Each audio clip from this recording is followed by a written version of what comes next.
Carissimi lettori sloveni, non vedo l'ora di venire alla fiera del libro di Lubiana,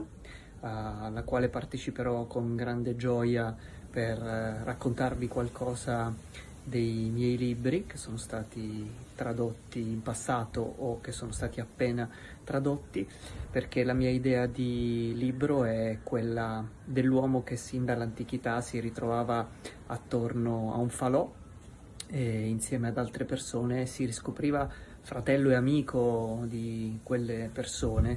perché questo è un po' il senso della letteratura, scoprire di non essere soli di fronte a un mondo che poi può sembrarci buio, in cui si sentono gli ululati dei lupi e potremmo averne paura, e invece seduti al caldo di quel falò